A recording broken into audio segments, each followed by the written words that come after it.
23 के लिए पेश किया। इस दौरान उन्होंने कहा कि चिकित्सा सुविधाओं में सुधार किया है, सभी जिलों में उत्पादों को बढ़ावा दिया, फिल्म सिटी की स्थापना का फैसला किया, मुफ्त गैस कनेक्शन भी दिए गए, गरीब लोगों को फ्री राशन देने का फैसला लिया गया, किसानों को आर्थिक सहायता दी गई। Keshav Maurya deputy CM UP और Brajesh Pathak deputy CM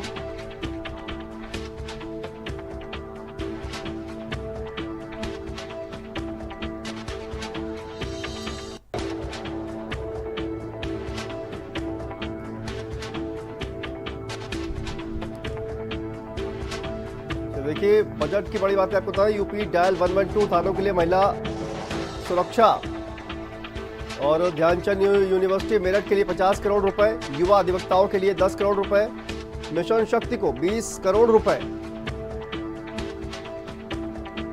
UP dial 112 के लिए 730 करोड़ 88 लाख रुपए, थानों के लिए 250 करोड़ रुपए, महिला सुरक्षा के लिए 720 करोड़ रुपए, लघु सिंचाई के लिए 1000 करोड़ रुपए, ध्यानचंद यूनिवर्सिटी मेरठ के लिए 50 करोड़ रुपए, युवा अधिवक्ताओं के लिए 10 करोड़ रुपए, मिशन शक्ति को 20 करोड़ रुपए।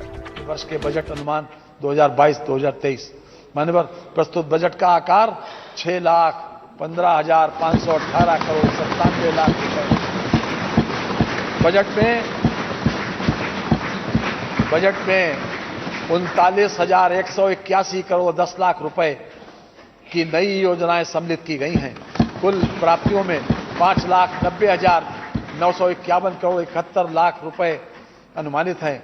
कुल प्राप्तियों में 4,99,212 करोड़ 71 लाख रुपए की राजस्व प्राप्तियां तथा 91,739 करोड़ रुपए की पूंजीगत प्राप्तियां सम्मिलित हैं। राजस्व प्राप्तियों में कर राजस्व का अंश 3,67,153 करोड़ 76 लाख रुपए है। इसमें स्वयं का कर राजस्व 2,20,655 करोड़ रुपए तथा केंद्रीय करों में राज्य का अंश 1,46,498 करोड़ रुपए करोड़ 76 लाख रुपए सम्मिलित है।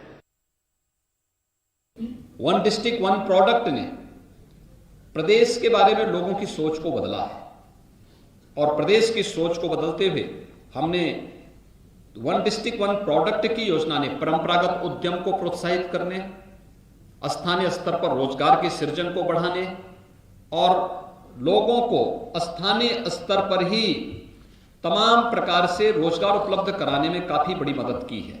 हमने बजट में इसका प्रावधान किया है। लगभग 263 करोड़ 75 लाख रुपए का प्रस्ताव बजट में ओडीओपी योजना के लिए किया गया है। बुंदेलखंड में general Bipin Rawat defence and industrial corridor के विकास का प्रस्ताव भी हम लोगों ने, इसके लिए भी 400 करोड़ रुपए की धनराशि का प्रस्ताव हम लोगों ने किया है। इसके साथ ही प्रदेश के अंदर जो हमारे वर्तमान में चालू परियोजनाएं हैं, जिनमें महर्षि वाल्मीकि के लालापुर क्षेत्र का विकास, वाराणसी में संत रविदास श्रृंगवेरपुर में निषाद राज गुह्य स्थलों के पर्यटन विकास के साथ ही बहराइच में महाराज सोहेलदेव के भव्य स्मारक निर्माण के लिए भी धनराशि की व्यवस्था इस बजट में की गई है। जल जीवन मिशन के अंतर्गत हर घर नल योजना ग्रामीण क्षेत्र के साथ साथ शहरी क्षेत्रों में भी लागू हो सके। ग्रामीण क्षेत्र में हम लोगों ने पहले चरण में बुंदेलखंड और बिंद क्षेत्र को लिया है।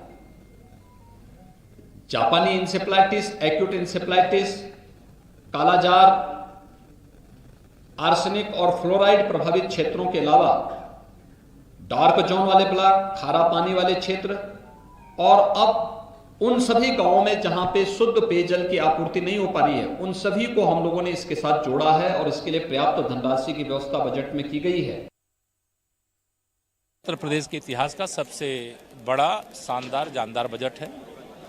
गरीब कल्याण के लिए समर्पित है, उत्तर प्रदेश के विकास के लिए समर्पित है और ऐसा बजट है जिसके बारे में कहा जा सकता है ना भूतो।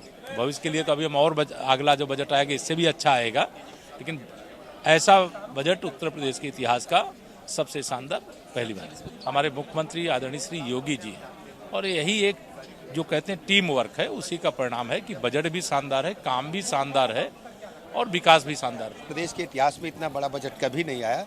इसमें सभी वर्गों को ध्यान में रखा गया है। किसानों को, महिलाओं को, नौजवानों को, सबको साथ लेकर के हम चलेंगे और प्रदेश का समेकित विकास करेंगे। और चिकित्सा व्यवस्था, शिक्षा हमारे प्राथमिक एजेंडे में शामिल है।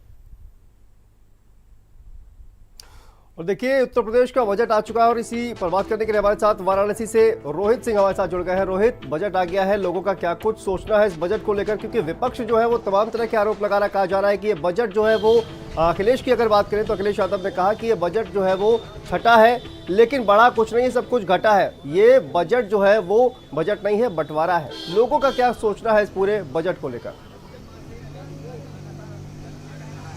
देखिए, अगर हम विपक्ष की या विपक्ष के किसी नेता की बात करें तो उनकी राजपुरी की पूरी राजनीति इस बात पे डिपेंड करती है कि सत्ता विपक्ष का कैसे विरोध करना है। यदि कोई एक सुंदर सा कोई इमारत खड़ा कर देगा तो उसमें भी वो कुछ न कुछ कहेंगे, सुंदर तो है लेकिन टेढ़ा है, थोड़ा कमजोर है, नींव कमजोर है, तो कुछ न कुछ विपक्ष कहता है। विपक्ष का काम है बोलना चाहिए। खैर, विपक्ष का ये आधार भी है कि जब तक सत्ता पक्ष पे इस तरीके से जकड़ नहीं बनाया रहेगा, सत्ता पक्ष सही काम नहीं करता। बहरहाल, यदि हम कुल ओवरऑल बजट की बात करें तो जब बजट पास होने के बाद से लोगों से बातचीत हुई है, लोग इस बार के बजट से, खासकर बनारस के लोगों का यही कहना है कि इससे अच्छा बजट हो ही नहीं सकता। और खासकर यदि हम बनारस के नज़रिए से बात करें तो इससे अच्छा बेहतर बजट हो ही नहीं सकता। मैंने भी अभी थोड़ी देर पहले बजट के एक एक पॉइंट को मैंने पढ़ा और उस नज़रिए से यदि मैं देखूं, यदि मैं बनारस के बाहर चला जाऊं और एक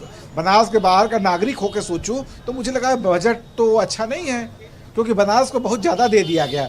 और ये सच है, प्रधानमंत्री का संसदीय क्षेत्र होने के नाते इस बजट में अगर हम एक एक पॉइंट को पढ़ रहे हैं तो देख रहे हैं कि वाराणसी के लिए सब चीज़ों के अलावा एक्स्ट्रा बहुत सारी चीज़ें दी गई। क्योंकि देखिए, बहुत सारी चीज़ें हैं, कॉमन है, उसका लाभ तो बनारस को मिलेगा ही, लेकिन उसके अलावा देखिए बनारस को एक्स्ट्रा बहुत सारी चीज़ें मिल गई।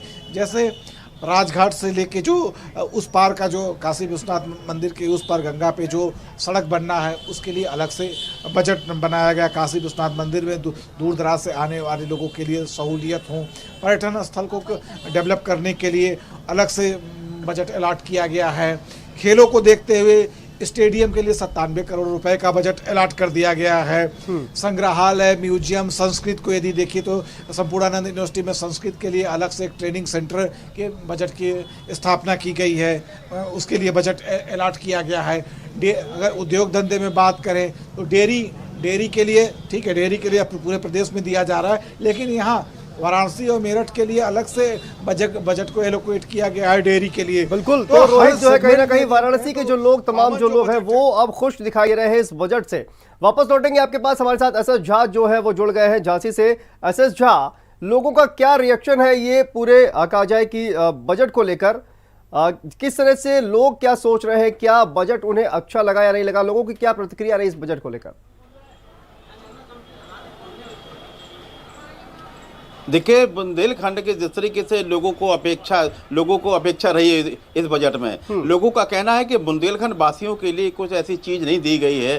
कहीं ना कहीं यहाँ सबसे पहली बात है किसानों की आ जाती है, तो सबसे ज़्यादा यहाँ के किसान जो पढ़ाई करते हैं, यहाँ पर कोई रोजगार नहीं है, नौकरी नहीं है। तमाम लोग हर रोज़ की तरह यहाँ पर झांसी के स्टेशन पर दिख जाते हैं काम करने के लिए। लेकिन बुंदेलखंड वासियों के लिए कहना है कि पढ़ाई के लिए तो अच्छा है, पढ़ाई के लिए सुविधाएं दे रही है सरकार, लेकिन तमाम ऐसी सुविधाएं हैं जो गरीब लोग हैं उनके लिए सुविधाएं नहीं दी गई हैं, लोग परेशान रहे। भारत समाचार ने लोगों से बातचीत की थी, हमारे साथ कुछ लोग हैं, इनसे बातचीत करेंगे, हमारे दुकानदार भाई हैं, इनसे बातचीत भी हमारी करेंगे। आइए हम आपसे बात करेंगे। आज का जो बजट रहा, कैसा बजट रहा है बताइए, इधर आइए। बजट तो वैसा यूपी का बता हमेशा ही ख़राब आता है। इस बार उन्होंने कहा अच्छा दिया है, मगर बुंदेलखंड के लिए उन्होंने कुछ नहीं किया। और दूसरी बात, व्यापारी के लिए इस समय व्यापारी तो मरा हुआ रखा ही है। तो पेट्रोल सस्ता होने से महंगाई घटी तो नहीं है, पेट्रोल में सस्ता कर दिया, अच्छी बात है, और महंगाई भी तो कम करें। दूसरी बात, पढ़े लिखे बच्चे हैं, उनको अभी नौकरी की व्यवस्थाएँ नहीं है। सबसे पहले तो पॉइंट है कि बच्चों को बताएं नौकरी है। जो पढ़े लिखे बच्चे हैं उनका भी भविष्य खतरे में तो चल ही रहा है, भविष्य खतरे में चल रहा। हमारे साथ और भी दुकानदार हैं। भैया बताइए, क्या लगता है इस बजट से आपको, क्या लगा? बजट से तो हमारी समझ में तो कुछ आता नहीं आया, सामने नहीं आया। बजट से कुछ नहीं मिला इसमें, सब केवल विभागों को ही गया है, सिंचाई विभाग को गया है, पुलिस कमिश्नर गया है, कोई बजट ठीक ठाक नहीं रहा है। बजट ठीक ठाक नहीं है। देख सकते हैं ये दुकानदार हैं, इनका कहना है कि सारे अधिकारियों की बात करें सारे विभागों में गया है, लेकिन गरीब जनता के लिए क्या मिला है, तमाम लोग जो पलायन करते हैं उनके लिए क्या मिला है। जी बिल्कुल अजीज साहब, वापस लौटेंगे आपके पास। बहुत बहुत शुक्रिया इस तमाम जानकारी के लिए। देखिए आगे